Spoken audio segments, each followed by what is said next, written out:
Hello everybody, back once again with another video. So this one I've been tagged in by Sammy G.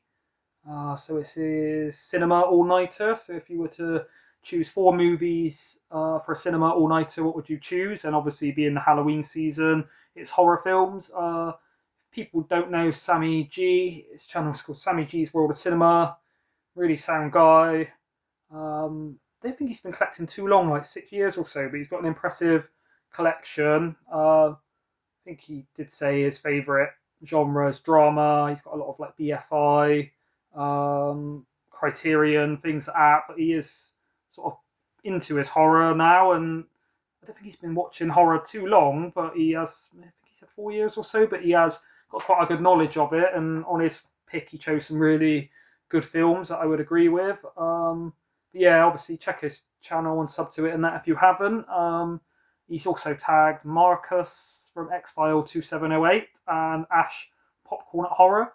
And obviously me. He did tag somebody else, but I can't think who it was off the top of my head. I'll try to remember by the end of the video, but comment down below, Sammy, on the other person. Sorry to the other person, I forgot. I've literally just got home from the gym, watched Sammy's video, and now uploading my one before I have my dinner and that.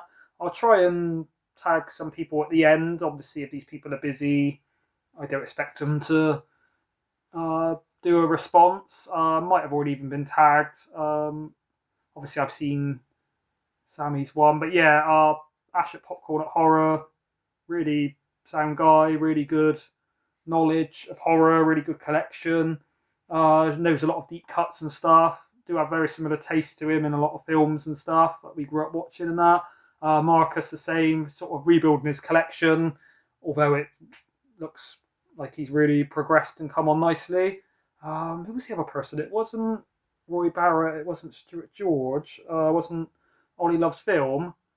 It was someone else, obviously, that Sammy knows is really into. Oh, Lisa Loves Film. Yeah. Yes, I think on the, obviously me, Marcus and Ash and Lisa all chose horror as our favourite genre on the what is your favourite genre tag response. Yeah, anyway, I'll get on with it. So yeah, the first one, I'm sure this isn't a surprise to anybody. The Thing, John Carpenter's The Thing. My favourite film ever, but the main reason I'm choosing this is because when it first came out of the cinema, it did sort of bomb. I'm not sure whether people didn't go to see it. I know it got bad reviews from critics like Roger Ebert, although I think he's a bit of an idiot with a lot of stuff he said in the past. Just looks down on horror just because it's horror. I mean, this is a sci-fi horror. It's more than just a horror, you know, it's not just like a throwaway slasher. It has got deeper meanings. I mean, I've spoke about this enough, so I won't ramble on. But yeah, the main reason is just when this came out of cinema, I think it was released around the same time as E.T., obviously Steven Spielberg's E.T. A lot of people chose to see E.T. because it was the kind of friendly family alien film, and then they were put off by this. But I think people like Roger Ebert just reviewed it as just being sick and over the top. I mean, that kind of is the point, but it's a well-made film, really well acted, really tight, good script, really brings a sort of sense of paranoia and isolation. It's a good film. I mean, what's the word? Subjectively, obviously I like it, but objectively, it's like Casablanca. Whether you like it or not, you can't say it's a badly made film or Shawshank Redemption because they're really technically adroit films. So yeah, Roger Ebert could say he thinks it's too disgusting and the practical effects are crazy, but I think you've got to respect it as a movie. But yeah, like I say, it didn't do very well at the cinema. So obviously, once it got released onto VHS, I guess it was. I think it probably came out on Betamax, but once it sort of got released on home media, then it found its audience and got really respected. And obviously, it's now a cult film. I know quite a lot of people that say it's their favourite. Obviously, there is a prequel to this. Had some quite interesting ideas with like people having, even if they changed to The Thing, you could know by their fillings and stuff. But the problem with it is it was just all CGI, not really very good CGI. Whereas I think I've heard there's a remake coming out of this one. But unless it's practical effects, it's not going to be as good. I've said this before, obviously, I think this is the best practical effects ever by Rob Bottin, and always will be, you know, as people use CGI. Even films that use practical effects just don't seem to be as good as these ones, as inventive or as sort of iconic looking.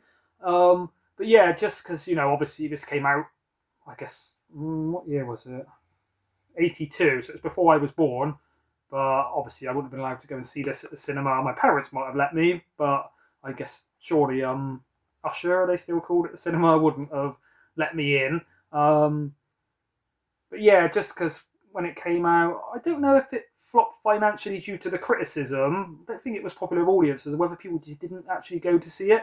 So yeah, it'd be nice not only for me to see this at the cinemas, be shown again and get the appreciation it deserved. This kind of almost ruined John Carpenter's career, which is just the joke. It's such a critically lauded film. Next one I chose Demons.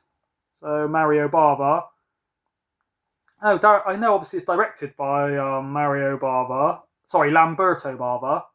Mario Bava must be his dad, I guess.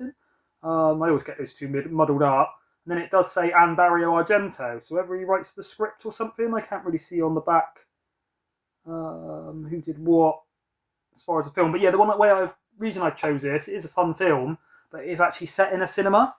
So when the demons, oh, it's not a spoiler to say it's got demons in it. When the demons come, they're attacking the people in the cinema. So not only is it sort of got the sort of link of being set in a cinema, but also I think watching it in the cinema in the dark with all the people around you would kind of make it a bit creepier. Where obviously I don't believe in demons, but I guess in the heat of the moment you could be looking to your side like, is this guy a demon? Is this woman a demon? Are the demons going to come up that aisle or down this aisle? Have the demons actually booked their seat anywhere to sit? Or maybe they'll get at the front of the screen. But yeah, it's well made and it's fun. It is kind of really a slasher, but sort of splatter fest. Italian film. I think you can watch it, with subtitles or with the dubbing. I watched it with the English dubbing, and sometimes I just can't get along with dubbing. I'd rather watch the subtitles, but it was alright with this one. But yeah, I think it just being set in a cinema and that would kind of make it really fun. And yeah, be a sort of novelty to watch a horror film about a cinema as you're sat in a cinema watching it. Yeah, if anybody hasn't seen Demons 2 as well, I spoke about, is set in an apartment block, would you call it? Which I did in my favourite sort of niche subgenre of horror, was films set in apartment buildings. So yeah, this one's original, one of the only horrors I can think of are set in a cinema.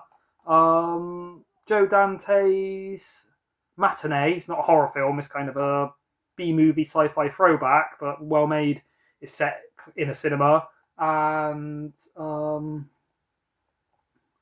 what's it called? I think Scream 2. It's got bits when it's in the cinema and they like tear through the screen or something. So a few people have done it. There was another one as well. I don't think it's a horror. I'm trying to think what it was that was set in a cinema. But yeah, Demons 2. On with the next one. So this one I've chose just because, to my knowledge, I'm not sure if it's ever been shown in the cinema since. Obviously, they now show older films and that in cinemas. I know Sammy G's been speaking about he's going to see The Shining and Evil Dead and certain ones that are now re-shown in the cinema. Some on like 35mm or whatever. But this when it was released was straight to, I guess it's VHS.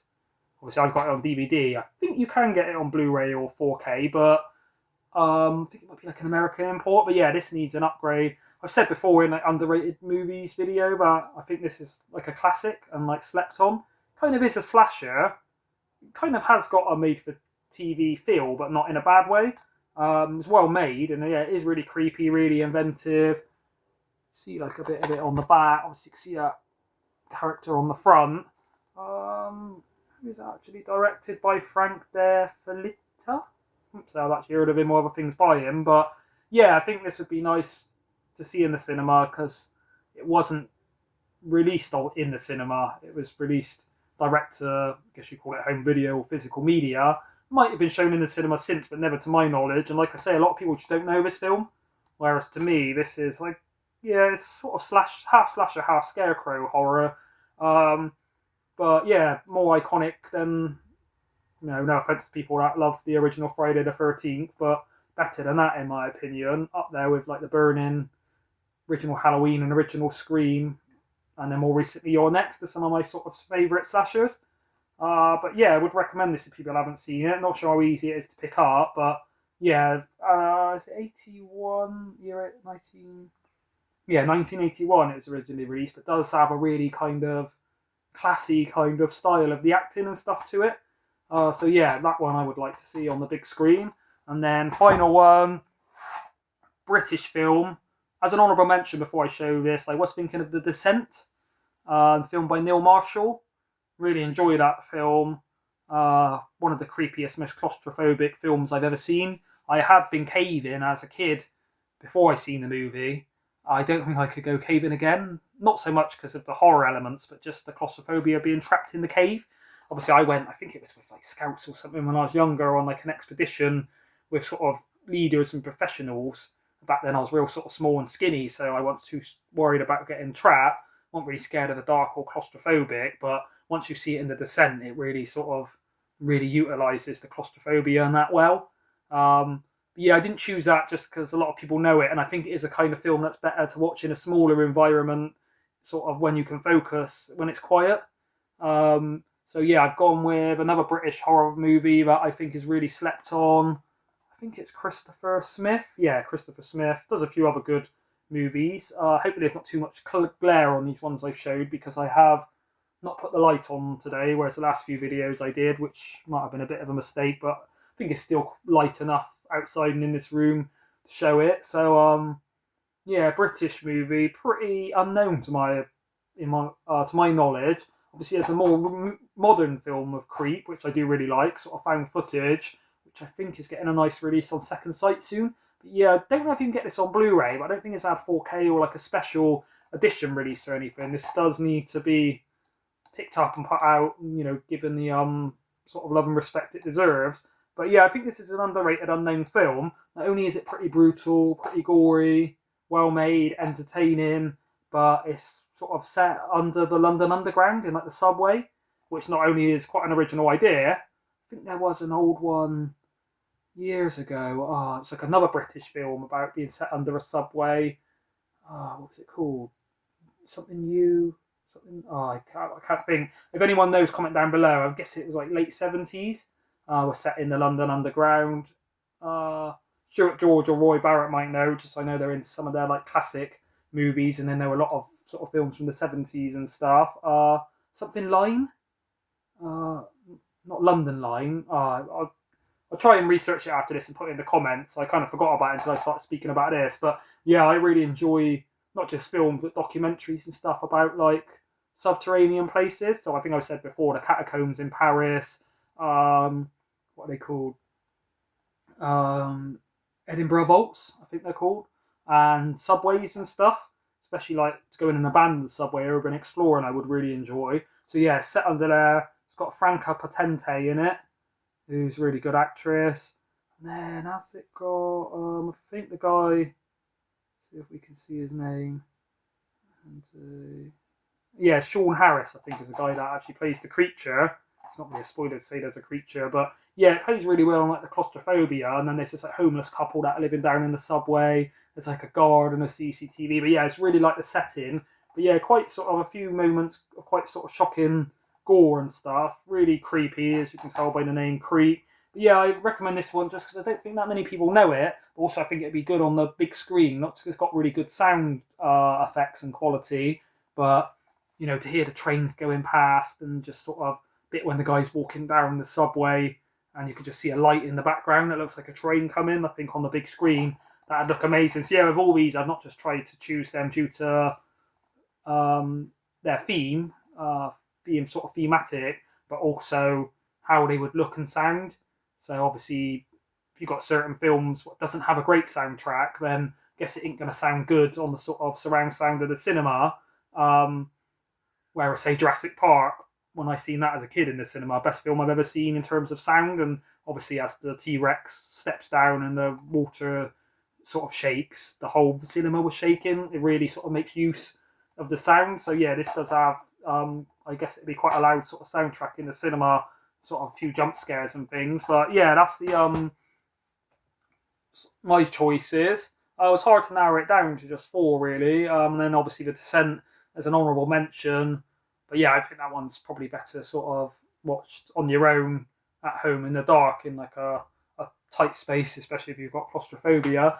So I would tag Stuart George, don't know if he's been tagged or if he's got time to do this, but tag him if he wants to do it. Roy Barrett, Blue Roy Movies. I think both of those would do a good job and have really good knowledge of movies. I think I've tagged Ollie Loves Film before, but I tag him if he's got time to do it. And then obviously Ash and Marcus and that have already been tagged by Sammy. I think I would tag Skin Crawlers. So got really good knowledge of all kinds of horror and slashes and things, and sure he gave us some sort of deep cuts and some interesting ones. Probably knowledge of ones that have maybe never been shown at cinema, or maybe banned films like Nasties that were shown at cinema and then pulled. If any of those guys can't do it, then also like Mondo Chelovek, I'm sure he knows some good Nasties and stuff he would pick. But yeah, thanks everybody for watching. Hopefully, if I did show these at the cinema and you went to see it, then you'd enjoy it. Thank you, everybody. Bye.